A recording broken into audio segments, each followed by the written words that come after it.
네, 지금은 한동훈이 운세에 대해서 얘기하려고 합니다. 보통 한동훈이가 이번 총선에서 이렇게 108석밖에 못 해가지고서 죽을 쐈잖아요. 그래서 책임 있어가지고 물러나라 이렇게 얘기해가지고 그러거든요. 특히 이렇게 차기 대권을 노리는 그 잠룡이라고 하는 자칭 잠룡이라고 하는 친구들이요. 그러니까 안철수, 그다음에 홍준표, 오세훈 이런 것들이 막 떠들고 그러거든요. 근데 내가 이렇게 봤을 때는 빠르면 내년에 대선이 있을 가능성이 상당히 높아요. 그건 바로 직전에 이렇게 얘기했어요. 그거는 이재명 사주하고 윤석열 사주는 그게 나타나요. 내년에 대선이 가능성이 탄핵당해가지고 대선이 있을 가능성이 상당히 높다. 이제 거기서는 이제 윤석열 사제 이제 변고가 있는데 어쩌면은 3년은 길다 이렇게 얘기하는데 내가 보면 개헌보다는 이재명이가 탄핵시켜가지고 내년에 다시 대선할 가능성이 상당히 높죠.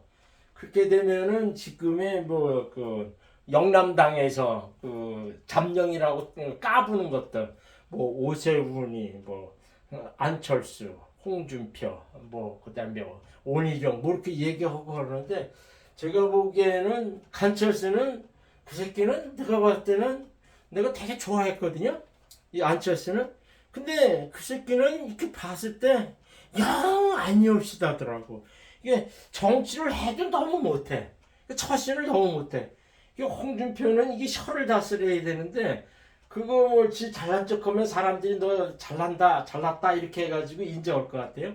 아니에요. 제가 이렇게 이렇게 우리나라 우두머리가 돼가지고선 이렇게 국민의 마음을 이렇게 잡아가는 거는 저기에요. 그렇게 옛날 박정희나 유경수 여사처럼 이렇게 국민을 위해서 같이 울 수 있는 사람이면은 그 사람은 대권을 잡아요. 그거는 사주명리에서 말하는 천덕길신이 있다 그래요. 근데 내가 보기에는 그거는 윤석열이도 홍준표도 그게 없어요.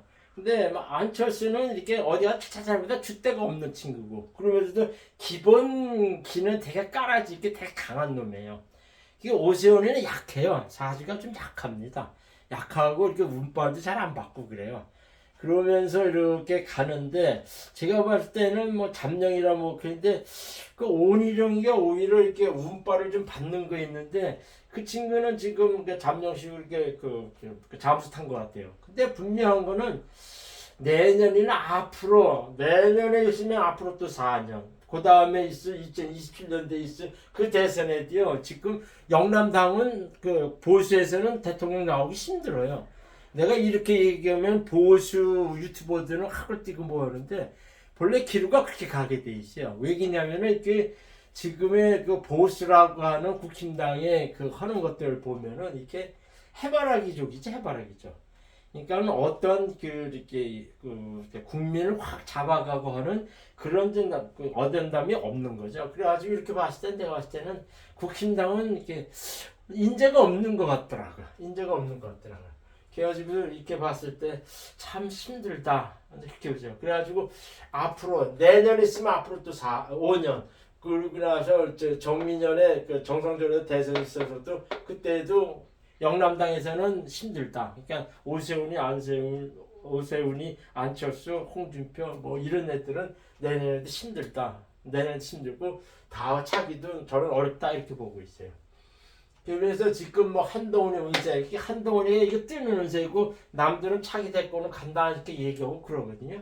그래서 이제 오늘은 한동훈 운세 얘기했는데 특히 이제 올해 운세, 갑진년 내년까지 운세를 보려고 하는 거예요. 전당대회가 국힘당, 저는 영남당이라 부르거든요. 영남당이 이제 시기면 전당대회 가지고선 당수를 새로 뽑는다 이렇게 얘기하는데, 그래가지고 여론조사 있게면은 한동훈이가 막 이렇게 뜨고, 그 다음에 개딸들처럼 훈이 이렇게 해가지고 보수의 개딸 같은 그런 세력들이 이렇게 형성되고 팔로워가 많이 생긴다 그러더라고요. 그래서 내가 이렇게 봤을 때 한동훈이는 제가 몇 번 얘기했지만 이 친구는 이게 등락계급 사주이기 때문에 뒤에 든든한 버팀목이 없으면 자체 발광을 못하는 사주예요. 그래가지고 제가 볼 때는 이 친구는 대권감이 아닌데 저는 이게 그 얘기죠. 그런 거는 제가 이제 몇 번 얘기를 했으니까 그걸 보면 되겠죠. 근데 이 친구는 이렇게 보면은 저게 이렇게 어떻게 보면은 이게 축 진해가지고 재성이 많고 이렇게 해가지고 이렇게 이 해수 이렇게 보면 저기 해가지고 근데 쉽게 말해서 이 친구는 제다 신약사주 쪽으로 많이 끼울었어요. 그래가지고선 이 사주가 이렇게 용신이 이게 겁재 이 간목이거든요. 이 사주 같은 경우는 이 등하기에 겁재가 저기 하다면 이렇게 뒤에 아직 깡닥이 있는 사람이 버팀목이 되줘야만 이 사람이 이렇게 그 뒤에 후광을 받아가지고 자기가 득세하는 그런 식의 사주라 그래. 이게는 이 사주 자체에서는 쉽게 말하자면 등락의 역사적으로 자체 발광을 해가지고 자기가 당차게 주체적으로 그 대권을 잡으면 그런 글쓰는 못 된다 이렇게 보는 거죠. 그러면서 이제 그런 얘기는 제가 몇 번 얘기했으니까 뭐또 얘기할 필요는 없고 한동훈이 아주 올해 갑진년의 운세를 이렇게 보냐면은 이 사주에는 을목이나 간목이 용신이에요. 그래가지고 이 친구가 아직은 이 갑진년에 해가지고선 자기 용신을 와가지고 당당한 승승장을 잘 나갑니다. 이것도 저는 몇 번 얘기를 했거든요. 그런데 세운이 4월 달에 무진기사 이렇게 해가지고 확 꺾이는 운이에요. 근데 이게 뭐지 6월달, 그러니까 6월달이면 다음 주부터는 6월달 들었을 거는데 경호 어른이 오면서 우울해가지고 이 정관으로 딱 와요.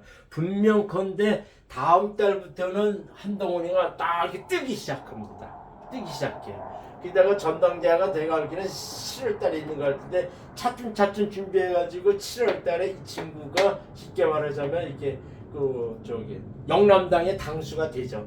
그래가지고선 8월부터 이렇게 나갈 때는 이 친구가 저기래요. 이렇게 힘을 받아요. 시신 수성으로 딱 오기 때문에 힘을 받고선 승승장구 잘 나갑니다. 특히 뭐냐면 10월달 갑술 때면은 이 친구가 어떤 계기를 통해 가지고 상당히 자기가 당당해지는 게 있어요. 10월달에는. 그래서 쭉 이렇게 나가는데 이런 탄력이 언제까지 하냐면 내년까지 갑니다.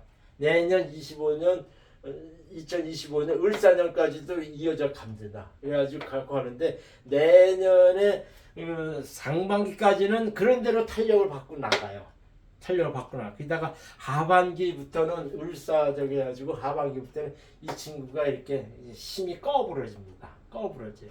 이게 사주에서는 이게 명국이 그 사람의 성격이나 기본적인 틀이나 직업이나 그런 거를 얘기하는데 운을 파악할 때는 이 사람의 용신과 시신을 잡아가지고 이 사지가 신약이냐 신강이냐를 봐가지고 이게 접목시키면 읽어낼 수가 있다는 얘기죠.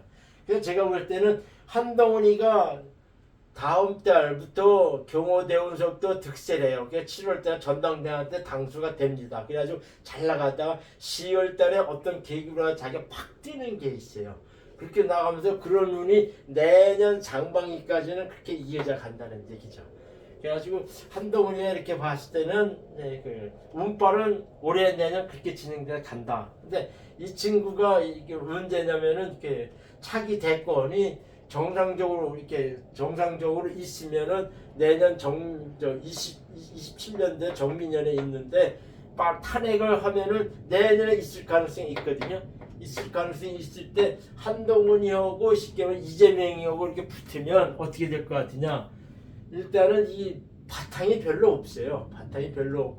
이 상관이 와가지고 자꾸 이 관원을 들이채요. 그래가지고 내년에 대선이 있을 경우 근데 2026년 병호 정밀 이렇게 해서 식신상관이 가기 때문에 이렇게 물 먹는다 그렇게 해석하는 겁니다. 제가 이렇게 했을 때는 한동훈이가 이 운세는 다음 달부터는 자기가 이렇게 나타나는 거죠. 그러니까 슬슬 표면상에 나타나가지고선 자기 역할을 막 강조해서 나타나요. 게다가 7월달에 전당대회 당수가 되고 8, 9월달에 이렇게 승승장구 이렇게 자기 인정받고 도움받아 잘 나가다가 10월달에 어떤 계기로 해가지고 자기가 팍 뜨는 것이 있는데 탄핵을 당하거나 이렇게 해가지고 윤석열이가 이렇게 짜그러져가지고 내년에 대선이 있을 경우에는 한동훈이하고 이재명하고 이게 들이붙어 싸울 가능성이 있는데 이재명이한테는 이기지 못한다 이렇게 보는 거죠. 그래서 제가 이렇게 봤을 때 이렇게 한동훈은 그냥 올해 내년까지는 그런 대로 버텨가는데 내년 하반기부터는 확 뻐부러진다. 그런 식의 운기입니다. 감사합니다.